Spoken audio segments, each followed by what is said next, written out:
wiase fane nyina se da panyi ade na me de ye nyina ye strategy anka sebi enyo no kwa de wa ma credit wa ma Samini credit anka enye wo anka baby ameti kra anka menti ha no kra no ese Samini ye proud so oba na nim kra beka ko ba na nim beka kire no no ma wiase afane nyina so ante anka be ye de e Shatawale kwa Stonebwoy ko sa kwade ye ko fame ye ko bad ni na obi abeko for your mama call by ever Paulino multimedia. So won't follow your Instagram call Instagram says yeah. For our phone said my family phone. Now call Instagram no abo Paulino_com. The way I say atum boys and besa was search here here. Paulino_com. Mediane Armstrong Paulino ade. Papa International. Boza papa. Nyame adom bibia boko. Yes na watch bani anti asem dey na. Ye chiri bra panyi. Intimi masa. Easy. Yeah, I senior most Samini. That's right. Batman. Oh, dancer. Or the abeshum. Papa. Or the abeshum. Sometimes and I was say. Jashi. Yeah, Jashi. Ne no more petition. Apiudia, hey ya, apiudia yanche. Allah wallahi. Makuma molenda. Uni wa mintimin. Mekwa makuma molenda. Elenaji. Brayenda. Efrisa. Eba betu ya. Masa. Allah wallahi. Yeah, waye juma. Ena oye legend. Living legend. Na odi abeshim say you know him so on the day you buy. Stonebwoy. Yeah. And all the abeshim say in a way no Stonebwoy and Shatawale. That's right. Disrespecting the brand Samini no. Papa. Hono and a Shatawale. That's right. A pen of phone or chain or fruit senior man, the senior man. Fache. Na say ni say nyoma bi ye den egu akwema ye den. Ye de ba anu e den. And no so no sate no say no. Anenti no ba. Stonebwoy no. Wentimi am be kanchire no. Wentimi ho anchire no. That's right. Eni kwan so tifri Shatawale ho ansa. No kwasem. E wo se nipa o tifri no ho. Eye ne ba no. Yeah. Nti wenti enfri no ho no. Eno so di Stonebwoy ho ya. Na senson we no wa betray no. Wa betray no sa. Papa. But se ensi ho ano. The ora no say Stonebwoy ebe frɛ phone no ma friend no say daddy say ni say we bia na me phone cry bia na ye wi amesem. Na say na wo ho say na dey ba. So ati ase nti no e na ode ebe tu dwa. Nti ye hwe de nti Stonebwoy so wo hwe story ya de ye be kan say bim. So on hwe so a we bim fan na betimi forward ya na wa hwe. Bim. O papa say friend. O say friend o say ma. Sanko fade ye. Yeah, sanko fade. O say so ati ase. Ma Shatawale me kan kire na ansa. De eba no o say adwuma na eba ne so. Wo hu wa feeling or you okay when you say Stonebwoy so that courage no that them no betim dey aye no that's right you nim dey eba dey asem you say no ususu say no kwasem we na kwese makaba no otu animu na eche ne pompon otu eche na animu so pompon akwa family thing high grade family and omo enye omo asem tiwe no enye asem bia ye betwe ne tintin bia Samini etima bomodin aba out abeka na koma so ade a ehye ni mu a eha no a kire ne ba se meba kwan we ya ofa so no wanye ni ye nti no anka mepese anka obe ni se em se Stonebwoy so de oyi nipa de emfonso ebata nipa ho ebia wa hunu sa ana bibi ne si Stonebwoy kwantia wentimi ankanche Samini na emom Shatawale na bia woye fast na otimi ye den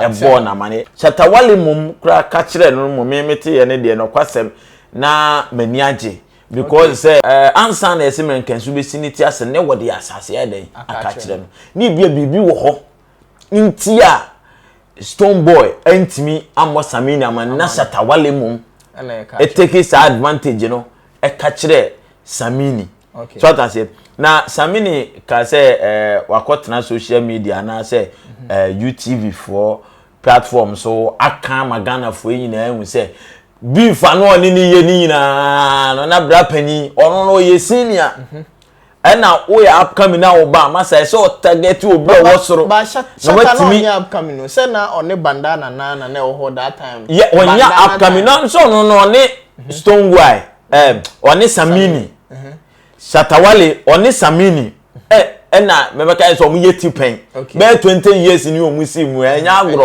99 ton so no free game no mo oba no hu se unnua da so gina mu tata mu unnua na gina mu Samini oba Samini wo bo show na Samini nkan wan ne show na ese wasa stack up ma wanwam Samini gina stage amasa wa fa ba bia up to now stage performance won't mean him face Samini another pen yeah eno na ama why relevant ewo showbiz ni mo a ese no still na eden upon wo mke kan kire Samini nyina mo ye Samini wo ya kokra wo ye se nyina de ama no ewo system ni mu nyina no stage performance ene ni freestyle ne nyama bi what I say ene Shatawale nso no fast no say so Samini akwa me fan so a metimi aba okay eno ani ode yire no ode take no sa na nyame ncha de ode bedum pempensu a ode aduri okay finally wakotena UTV so aka kire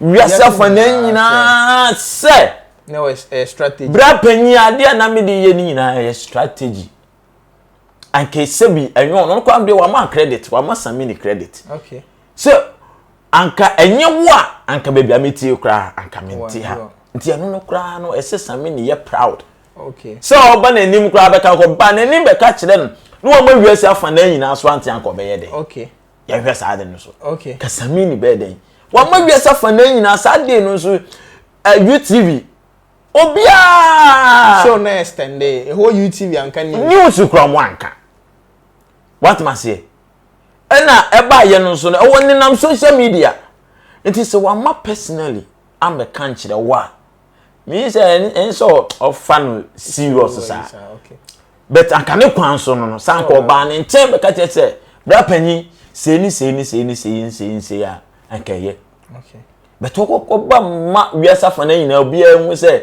de o ye ni nyina no fa Samini hu nyina no kwan we so no nam ti a e ma ne yes a nti Samini yen so fa we serious bia na afen so no Stone Boy any Shatawale am say the castle mu no de niema bi e ba say crash bi be ba so minim sa afen na aba o sa afen na e be ba o kam bisa o say crash no o hwa e den ade crash nyum bi o mo de ba ana say o ma hihye beef bi ana o mo begina Samini so de akoba bi and o hwa e den wa dwum bra panyi ye nyina ye ntimi nkire for now bra panyi because yes asema dance ni eni ho no sa asem no bi na yetwa according to Samini nsem o kan that means say bibi wachira ano edina eba because o Stone Boy e was a courage na vima obetimi dia yes ade no ti that means say ade no anya de kotwa Stone Boy timi pull gan no VGM media nti no se me de madwen kura ehwa e be beef bi e be ye we a eno so betima boa industry so mo nyina anya ntia sesei no mutimi de bibi sa ba outa for ebeboa industry okay because enkoye tuotwe sekatwe ne ade bia na be peaceful omunim kwan a omo ya duru ba bi ometima control crowd no na whereby we nim na ye gidigidi a no e de confusion be na nka me ba no say omo arrange mpo na on say your mad fans so because yes say be a Stone Boy fans na no I say Kelvin Boy eko ayi a okoye ayi ya kan say dealer say Stone Boy fans ebebuni ti se ba se mu ye beef we na se mu followers no because so ntimi mfa metu ja say ya hihye ne ye na mu followers start say omo de wantwu anyway be ye say I don't know how are they going to control omo nim kwa be fa so control omo nim say we ye na ye he ya we ba be kasa okay say me fans for omo nya abotre ne ade be so omo anhyehe ho a on can be behind the fans for onim say wa hating it so hate o back say the fans hate you hard swat man say nti sa na tie okay nti we na anhyehe ho ba no ne ade no omo ye ne da so many things on me ba on metimi organize program ama for so abo bua den akohwe ne ade on metimi create the YouTube ne ade nso de sikasem ne ade ebeba na ba ni say so more deals eba what I say so munya bibi o be bia sponsors ne ade etimi ba ebe sponsor o mintino at times no nema bi say no eye Okay. Papa. Nice one. Nti hu ni say wo say still na Shatawale yeko Samini na se no ho ka kire ne say senior asem ne de ma ho kan o YouTube. That's right.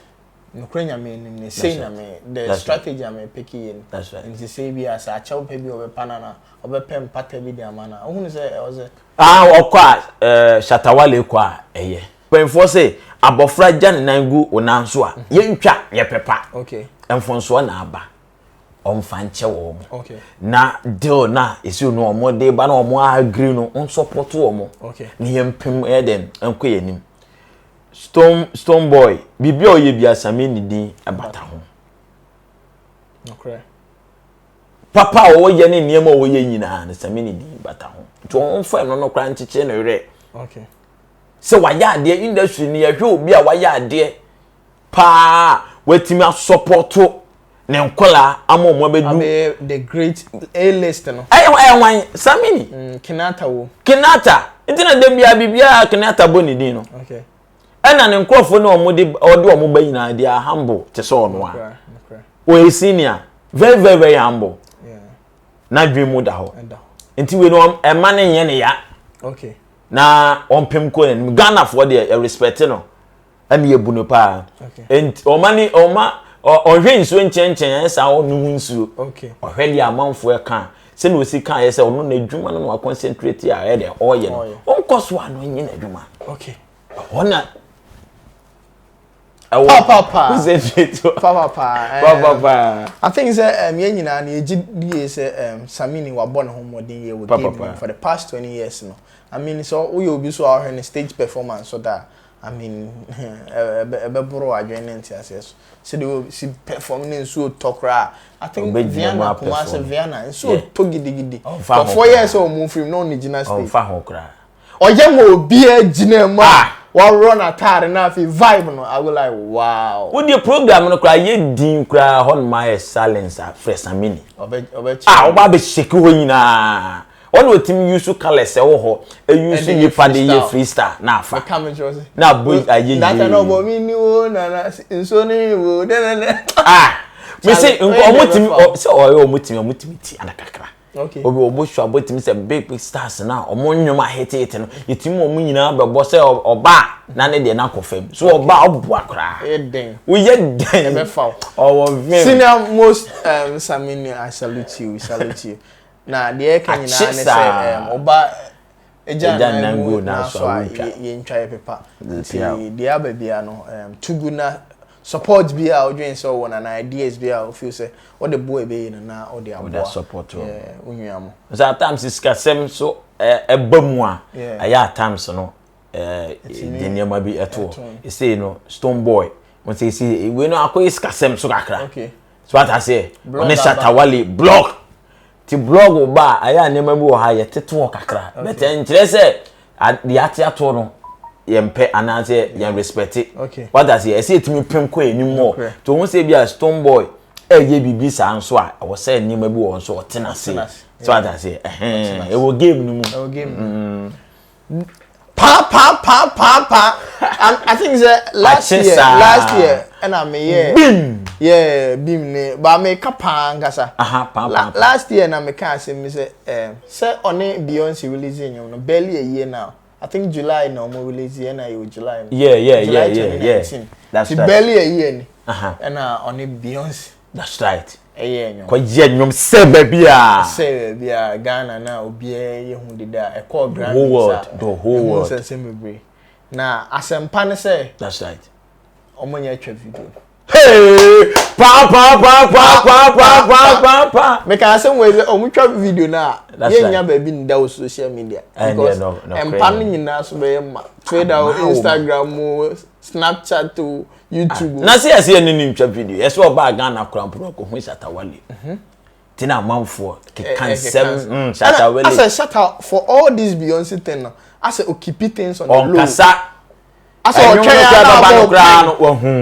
o twen na bo ko no ampa wan ka worry won ka because Beyonce ti say Beyonce abaga na on nam Ghana nki enwu so on Shatawale ede atwa picture ye hu se no ne kofa asem bebre de ba ye no oh anu kra mpese obehu we na sika no mkotua Emma Beyonce management eno omo feature Shatawale ene bi kra se Illuminati connection na niema bebre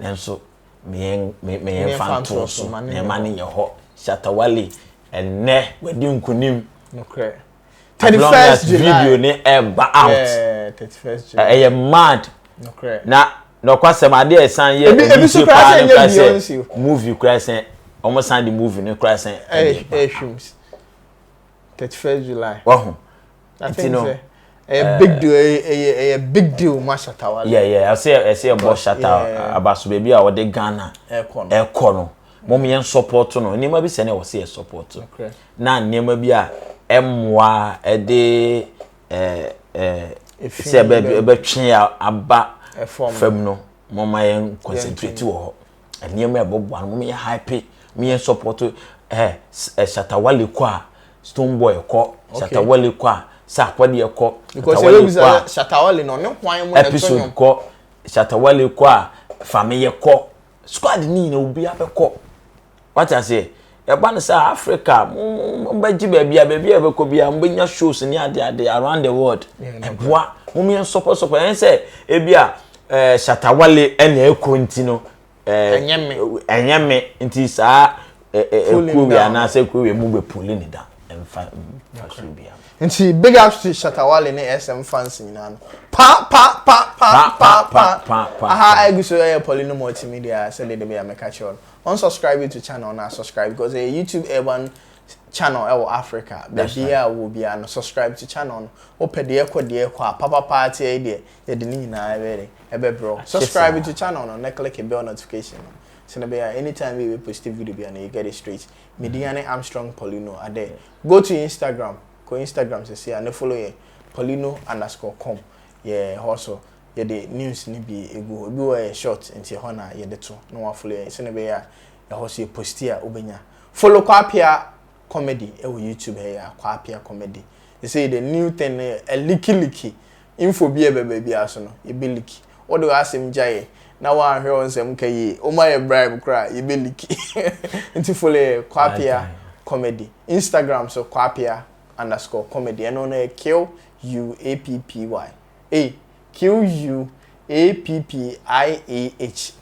QUAPPIAH _comedy what you say nti aha any edition ni besi yakra edo bi